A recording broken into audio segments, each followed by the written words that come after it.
If you've ever made content before, you know it can be a pain in the butt. You've got to keep up with all the trends to know what to make content on. You then have to research it so you know what you're talking about. And then you've got to come up with the copy or the script for either a video or X post for you to put that content out there. And then you've got to look at the analytics to see what's actually performing. It's a whole entire process. And as a solo founder in AI, I figured that I would use Openclaw agents to build this ultimate automated content pipeline to help reduce the time significantly and make sure that I don't miss out on the big content opportunities. And in today's episode 5, I'm gonna show you guys the whole process of me building this out for myself. So hopefully you can learn a thing or two if you wanna implement it in your content journey. And if you haven't watched my previous episodes, go check them out. And now let's get into it. Let me start off by sharing with you guys a little bit about me and what my game plan is. I am trying to cover AI and investing, but a larger focus on AI right now.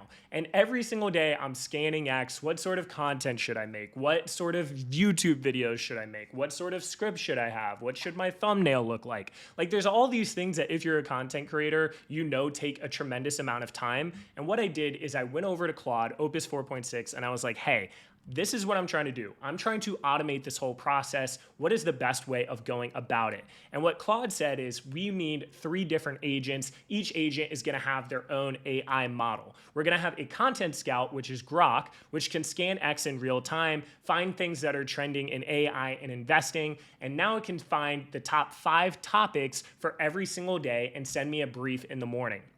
I'm then taking those different topics that Grok is able to find, feeding it into another agent with Google Gemini, where it's now able to do deeper research in that. So now it's not just, hey, here's some sort of topic, but hey, here's some information on that for the video, for whatever copy. And then the third agent comes in where now we can use something like Claude Sonnet, and I might use a cheaper model like Kimi in the future because I saw Alex Finn recommend that, where now it can create these different X posts using my personal style. And then I'm trying to create an interface where I can say, yes, I like this, or no, I do not like this. And hopefully over time, it'll get better and better at what I'm looking for. And then I'm hoping I can just post directly on my mission control. Speaking of mission control, this is what I built out in yesterday's episode. I haven't messed with it too much today. I have that journal in here. I have these different characters, but the big thing that I created so far was this first agent that I'm calling Taco Holmes. And this is going to be the content scout that's hooked up with Grok.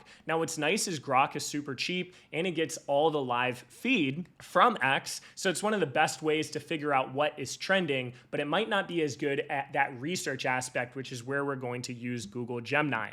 And if you look here and you saw in the last episode, it had done a little bit of a basic brief where this was just Grok doing everything, where it said, hey, here are some of the critical developments. It talked about Solana, it talked about NVIDIA, it talked about OpenAI updates, why each of them matters. It was pretty decent, but we're going to now use these 3 different AI agents within Openclaw to make this not only way better, but I also want to improve the look on this because I'm not a big fan of just this big block of text. I was able to get a lot of valuable information on this using Opus 4.6 with Claude on the web browser, but I don't want to just simply copy and paste that over into Openclaw. So what I'm going to do is I'm going to explain to Openclaw in the chat, hey, this is my goal, this is what I'm trying to do. I'm going to reverse prompt it and say, hey, how should I set this up? And then I'm going to compare that once again with Claude. And if there's different answers, I'm going to copy and paste what I had with Claude over into Openclaw and see what it's able to craft up. One quick thing that I wanted to mention is AI is kind of slop with your writing if you don't give it data on what to do.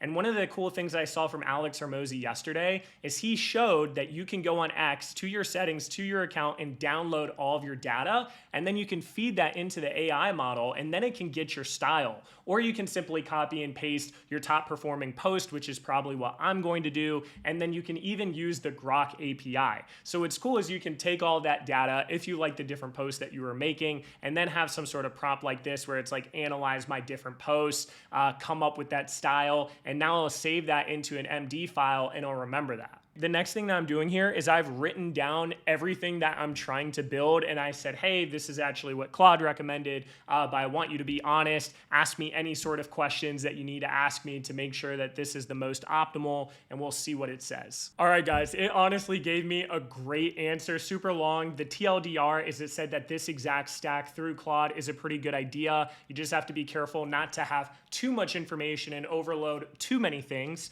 I also asked Claude how much it expected it to cost, and it was saying it would only be around $15 to $20 a month, which I think is a big steal. And then it gave me some suggestions of, hey, what exactly needs to be researched here? What needs to be in these research reports? What sort of content are we going to be scanning on X? What sort of post are you going to be making? How do we review stuff in the mission control so that we can make it better? And it was even giving feedback saying, hey, don't just be a news coverage. You need to strategically see how I can put my own flavor on it through my own perspective. So yeah, really cool stuff. It said that these 3 models would be a good setup for this. It then said that we could even do some cheaper options by just doing Grok with the Scout in the first pass ranking, and then Sonnet doing the research and writing. And if you wanted to go cheaper, you can definitely dumb it down and have less models. But the V1 is pretty much exactly what Claude had suggested, so that's what I'm going to go with. But yeah, really cool. One of the things I liked is it has structured feedback tags for the different posts. So whenever it makes a post and I don't really like it, I can say, hey, this is too long, not my voice, weak hook, too safe, missing implication. And I can even then type in additional notes on top of it, and hopefully over time it can get my whole entire brand style. We're not going to do any fully autonomous posting or posting direct from the mission control yet. And then I even asked, hey, what sort of questions do you have for me? And now I just typed up and answered a bunch of these questions, and then we'll see what happens next. Now, this is just the framework it created. This isn't working yet. So I just asked Openclaw to make those changes live, and then we're gonna do some test runs. So it looks like it was pretty much able to one-shot this on the first go. It even did a live scan right now instead of just that every 12 hours, and it found some recent information such as Zuckerberg building a CEO AI agent, which I had actually seen on the timeline myself. It did some commits over to the GitHub, which is nice. I had to connect the GitHub, but for whatever reason, I hadn't had that connected. And now it's saying it wants me to do a little bit of a test run here. We'll clean up some of the rough UI edges. And yeah, let's see how the real scan goes. Wow, guys, I'm honestly really impressed for this being the first V1. It's insane, and I think it's gonna save me a ton of time, and every content creator should probably do this. This only took me an hour and a half to make, and I can run a scan anytime I want. It'll automatically scan every 12 hours. I can sort by AI, crypto, market information, things that I've approved, rejected. It popped up with a bunch of relevant information. It gave a score based on how good of information or how relevant it thinks it is. And then for each of these, it generated a report with this research brief that gives me all of the information about why it matters, a whole entire Gemini summary, key facts, angles, pretty much all the research I need to make any sort of video. And then what's cool is you'll notice that it came up with different drafts over here for each of these. So I can go into this draft review, read the information that it put, and then I can hit, and it even gives a percent fit that it thinks it's for me, and I can revise this in real time, select what I like and what I don't like. It'll remember that, rewrite it, and then make it better over time. And then at any point in time, I can copy and paste this over to X or mark it as posted. And this is gonna be running every single 12 hours, so I won't be missing out on a lot of the different information that happens. I no longer have to like scroll through X all day. I can literally get all this information in one place. I think what I'm really excited about this as well is the ability for it to get better over time. I like how we built in those aspects where I can get that writing style down. And once that writing style is down, it's just gonna make this that much easier and that much better. And another thing I'm thinking is sometime I might wanna add in, hey, how did you actually rate the relevance on some of these different things? Because there were these other pieces of information that happened today that I think you should have included. Like, for example, I didn't see that it brought up that Anthropic released the co-work browser function today, which was definitely a big piece of news. So I've got to go in and I've got to optimize, okay, how is it actually looking for these different things? How is it rating it? Do I need to feed it a list of X accounts, which I already have on my X, of different profiles to follow that are most likely to have information that I'm looking for? But overall, really impressed for the first one. I can regenerate these drafts at any point in time. And I think for a baseline today, it's looking really great. What I'm doing now, because I'm way too curious, is I'm figuring out why the heck would it not show a 36 million view post from Claude? Like, if there was something that it should have caught, it should have been this. So I asked Openclaw that, and it was saying that the live scan is not fully disciplined yet. So it's going to make sure that it always checks these different builder accounts. And I guess it's one of those things with the scan, that the scan just needs to get a little bit better over time. You have to train it, which I expect. Like, it's not going to be level one right out of the box. And this is why I think it's so important starting Openclaw and starting these things now, because you're able to get that data and that feedback today so that in 6 months, when other people are catching on to this, you already have a fully disciplined system. And if you're watching in 6 months, hey, what's up? Hope you're doing good and that my channel is doing pretty well. But yeah, it's saying that there needs to be a couple immediate fixes with these tier 1 sources. I might input my list that I did with Jason Bork, follow me on X, where I added a bunch of different AI accounts that are covering AI. Whenever I found something useful, I just added the account. So I might feed in this list and see if that would help. And he even gave a couple different fix recommendations. So I'm going to let Openclaw kind of go to work here and see what it can improve. Unfortunately, I wasn't able to just copy and paste my list in. So I think what I'm going to do is I'm going to go through this list, refine it a little bit more, and then I'll put those different accounts. And then that way I'll be able to have a much more curated list for the scout to go through rather than looking through everything on X. One thing that's really interesting that just happened is I asked it to make me a cost breakdowns tab just so I could keep track of all the costs.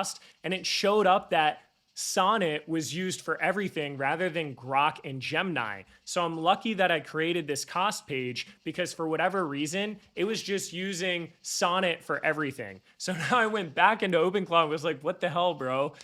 Fix this. And now it's fixing it, and it's going to divide these costs up into each of their categories. So I wanted to include that in this video. Make sure that Openclaw is actually doing what it's supposed to, because for some reason it didn't do what I had asked it to do in this situation. But yeah, guys, mad hype about this. I'm excited to train these models in Openclaw over time. That's what's really dope, is it can continue to improve. And I'm going to be spending a ton of time just improving it, because then it's going to free up a lot of time from my side, which who can complain about that? And then also you'll be able to make better content. And I think the big thing with me is like, man, I was just thinking there's got to be a better way than just scrolling through X all day and then having to figure out what the real information is.